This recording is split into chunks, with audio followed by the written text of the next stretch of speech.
जय श्री राम, जय बाबा साहब। मैं विक्रम कुमार बागड़े, राष्ट्र धर्म समाज का एक छोटा सा सेवक। आज बात करेंगे हम बाबा साहब की प्रतिमाओं को लेकर ये विवाद इस देश में क्यों छिड़ा हुआ है। सबसे पहले आप इस चीज़ को समझिए, इस देश में जो कहीं पर भी खड़ी कर देने का ये पैटर्न आप अच्छे से समझते हैं किसका पैटर्न है, और आज वही पैटर्न आज के दलित संगठन दलित लोग फॉलो कर रहे हैं।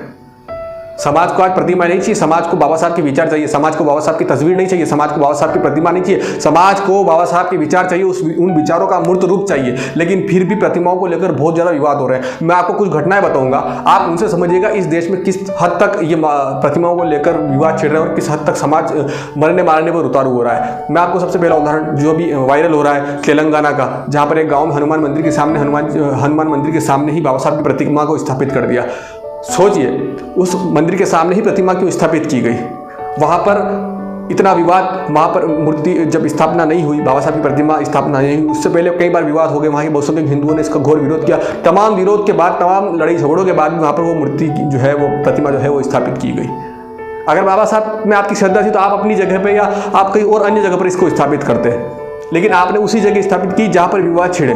और उसमें मुझे 101% यकीन है, आपको भी होगा, उसमें कोई और लोगों का भी सहयोग होगा, वहाँ के लोकल हो या फिर वहाँ से उसके बाहर से कोई फंडीकारी हो। सब आपको भी पता है, मेरे को भी पता है, कहीं ना कहीं उनको सपोर्ट किया गया। ठीक है, ये हम समझ सकते हैं, ये भी सब आप सभी को पता है कि ये ऐसा सब विवाद हुआ है तेलंगाना में मूर्ति को लेकर। मध्य प्रदेश में जनवरी 2021 की एक खबर थी, एक गोविंद गौशाला है, मुरैना में, मध्य प्रदेश के मुरैना में।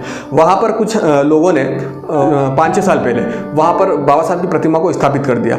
स्थापना करने के बाद उस पर लिख दिया चारों तरफ ये ज़मीन जो है अम्बेडकर क्षेत्र की ज़मीन है, ये है। अब मैं आपको एक बहुत आश्चर्य की बात बताता हूँ। वो जो ज़मीन है वो एक व्यक्ति की निजी ज़मीन है, जिसने गौशाला के लिए वो ज़मीन खरीदी थी। गोविंद गौशाला के नाम से वो रजिस्टर्ड है वो ज़मीन। उसका केस हाईकोर्ट में गया। हाईकोर्ट ने फैसला गौशाला के पक्ष में सुनाया। हाईकोर्ट ने कहा ये ज़मीन जिसकी है उसको दे दी जाए। जब प्रशासन वहाँ पर वो जगह खाली कराने के लिए पहुँचा, प्रतिमा हटाने के लिए पहुँचा, तो वहाँ पर लोगों की भीड़ ने प्रशासन का सामना किया और प्रशासन को वहाँ से रवाना कर दिया। प्रशासन ने अपने घुटने टेक दिए और प्रशासन उस ज़मीन को खाली नहीं करवा पाया। गौशाला के जो वहाँ के जो मालिक थे उस भूमि के, उन्होंने हताश होकर उस ज़मीन को एक कॉन्ट्रैक्टर को बेच दी, जो वहाँ के बाहुबली थे। लेकिन सोचने और समझने वाली बात ये है, वो जो कॉन्ट्रैक्टर थे जिनका बहुत अच्छा नाम चलता है, मैं आप कम शब्दों में समझे, वो तक उस ज़मीन को खाली नहीं करवा पाए। ये मामला वापस लोगों के सामने आया, लेकिन इसकी वजह दूसरी थी। वहाँ पर उस ग्राउंड के अंदर बाबा साहब की प्रतिमा के साथ एक और प्रतिमा थी झलकारी बाई की। तो झलकारी बाई की प्रतिमा के पास उसके चारों तरफ किसी ने जय भीम लिख दिया। ये तो दो पक्षों में विवाद स्थापित हो गया। वहाँ पर दोनों पक्ष आमने सामने हो गए, तब जाके ये मामला सबके सामने आया। तो ये जो निजी ज़मीन है, निजी ज़मीन पे भी क्या आप किसी दूसरे की निजी ज़मीन है, वहाँ पर आप जाके प्रतिमा स्थापित कर दोगे और फिर प्रशासन की भी आप नहीं सुनोगे और प्रशासन आपसे खाली करवाना है तो आप प्रशासन के सामने दो हाथ करने के लिए तैयार हो जाओगे। कहीं ना कहीं ये गलत है। मैं आपको एक और उदाहरण देता हूँ। गुजरात के बचाव में एक गाँव है, वहाँ पर एक सरकारी स्कूल के सामने एक मंदिर है छोटा सा, जिसकी बहुत बड़ी ध्वजा लगा रखी, माता जी का मंदिर है। जस्ट उसके सामने, मतलब स्कूल का जो गेट है, एंट्री गेट, जस्ट उसके सामने बाबा साहब की प्रतिमा स्थापित कर रखी है।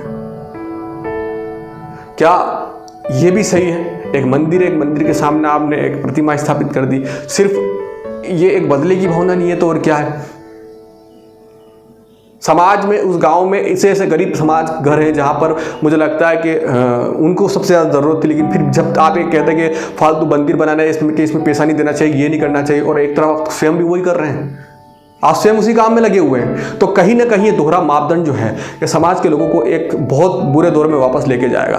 और ये प्रतिमाएं बनाना, मूर्ति लगाना, ये हमारा पैटर्न है ही नहीं। हम तो विचारों पे चलने वाले, हम तो शिक्षा की बात करने वाले, हम तो आगे बढ़ने की बात करने वाले हैं। फिर हम क्यों इन चीज़ों में उलझ रहे हैं? और आज इसी वजह से इतने विवाद खड़े हो रहे हैं कि समाज में एक दूसरे को हीन भावना से देखा जा रहा है, एक दूसरे को नफरती भावना से देखा जा रहा है। समता, समानता, बंधुत्व का भाव समाज से खत्म होता जा रहा है। आपको भी पता है, हमको भी पता है, जो ये मूर्ति खड़ा करना, जो ये प्रतिमाएं खड़ा करना, ये हमारा पैटर्न नहीं है। इस देश में कहीं पर भी जाए, चाहे वो रेलवे स्टेशन हो, सड़क हो, बीच सड़क पे आप कुछ भी बना के वहाँ पर खड़ा कर दोगे और हम सब लोग उसको मानने लग जाएंगे। वो ज़मीन आपकी हो जाएगी, वो जगह आपकी हो जाएगी, और जब खाली करवाने आएंगे तो आपकी भावनाएं याद हो जाएगी। फिर जब प्रशासन कुछ सख्ती करेगा तो फिर सारे विपक्ष के नेता निकल के सामने आएंगे। मैं पूछता हूँ, उस गौशाला की निजी ज़मीन पर प्रतिमा बनाने की ज़रूरत कहाँ थी? और जब प्रशासन ने इसको कहा कि ये निजी ज़मीन है, इसको खाली करिए, तो आपने खाली क्यों नहीं की? कहीं ना कहीं ये जो चीज़ें हैं ये समाज को बहुत बुरे दौर में वापस लेके जाएगी। और मैं तो सरकार से कहूँगा, ये जो प्रतिमाओं का जो सिलसिला है, अगर कोई कहीं पर भी प्रतिमा स्थापित करना चाहता है, या तो आप उसको सरकारी ज़मीन दीजिए कहीं से भी, जो प्रतिमाओं के लिए आप जितनी भी ज़मीन दे सकते हो, या तो उसको सरकारी ज़मीन दीजिए, या ऐसी आप एक कानून बना दीजिए कि जिसको प्रतिमा लगाना है वो अपने निजी उसमें लगाए, ज़मीन पर लगाए। अगर मेरी श्रद्धा बाबा साहब में तो मैं बाबा साहब की लगूंगा, स्वामी विवेकानंद की है तो स्वामी विवेकानंद की इसमें लगूंगा, या और किसी की इसमें होगी तो मैं निजी ज़मीन पर लगूंगा। लेकिन मैं अगर हर कहीं मेरी इच्छा होगी कि भैया गुप्ता जी की ज़मीन उस पर जाके मैं मेरे किसी चाहने वाले की प्रतिमा लगा दूं, या कोई सरकारी ज़मीन है वहाँ पर मैं बीच रोड पे जाके प्रतिमा लगा दूं, तो कहीं ना कहीं ये बहुत ज़्यादा डिस्टर्बेंस करने वाली बात है। आम पब्लिक इससे बहुत ज़्यादा डिस्टर्ब होती है। इन सारी चीज़ों पर आप विचार करें, इन सारे मुद्दों पर, इन सारे पहलुओं पर आप गौर करें और स्वयं विवेक से